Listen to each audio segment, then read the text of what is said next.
విడాకులు అంజన అనే ఈ కథనం గురించి తెలుసుకుందాం. రాజీవ్, అనన్య ప్రేమించి పెళ్లి చేసుకున్నారు. మొదట్లో వారి జీవితం ఒక అందమైన కలలా సాగిపోయింది. ఒకరినొకరు అర్థం చేసుకుని చిన్న చిన్న ముచ్చట్లతో నవ్వుకుంటూ ప్రేమతో జీవించేవారు. కానీ పెళ్ళయిన తరువాత కొన్నేళ్లకు వారి మధ్య దూరం పెరిగింది. రాజీవ్ ఉద్యోగంలో బిజీ అయ్యాడు. ప్రతిరోజు లేటుగా ఇంటికొచ్చి మొబైల్ స్క్రీన్ లోనే మునిగిపోతూ ఉండేవాడు. అనన్య ఎంత ప్రేమగా మాట్లాడాలని చూస్తుంది. అతను తలూపుతూ పనిలో నిమగ్నం అయ్యేవాడు. కొద్ది రోజుల తరువాత అనన్య కూడా అతనితో ఎక్కువ మాట్లాడక మౌనంగా మారిపోయింది. చిన్న చిన్న విషయాలపై వాదనలు పెరిగాయి. రాజీవ్కు అనన్య చిన్న చిన్న గొడవలు ఎక్కువైపోయాయని అనిపించింది. అనన్యకు రాజీవ్ తను చెప్పే విషయాలకు అస్సలు ప్రాధాన్యత ఇవ్వడం లేదని అనిపించింది. వాళ్ళ మధ్య ప్రేమ కంటే దూరం పెరిగింది. ఒకరోజు పెద్ద గొడవ జరిగింది. నాకు ఈ సంబంధం ఇక సాగదనిపిస్తుంది అని అనన్య తీవ్రంగా చెప్పింది. నాకు కూడా అలాగే అనిపిస్తుంది అని రాజీవ్ కూడా సమాధానం ఇచ్చాడు.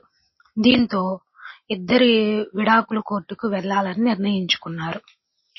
విడాకుల ముందు ఒకరోజు విడాకుల పత్రాలను సంతకం చేసే ముందు అనన్య చివరిసారి తన పాత స్మృతులను తిరగదిద్దుకుంది. ఒకప్పుడు రాజీవ్ కోసం రాసుకున్న ప్రేమ లేఖను చూసింది. వాళ్ళ పెళ్లి రోజును రాజీవ్ ఇచ్చిన చిన్న మట్టి బొమ్మను తిరిగి తాకింది. ఇద్దరూ కలిసి కూర్చొని నవ్వుకున్న రాత్రులను గుర్తు చేసుకుంది. ఆవేదన రాజీవ్కు కూడా చుట్టుముట్టింది. అతను ఫోటో ఆల్బం తెరిచి అనన్యతో ఉన్న అందమైన క్షణాలను చూశాడు. ఆమెను నవ్వించేందుకు ఎన్నో ప్రయత్నాలు చేసినా తను ఇప్పుడు ఆమెను ఏడిపిస్తున్నానా అని తనలో తానే ఆలోచించుకున్నాడు.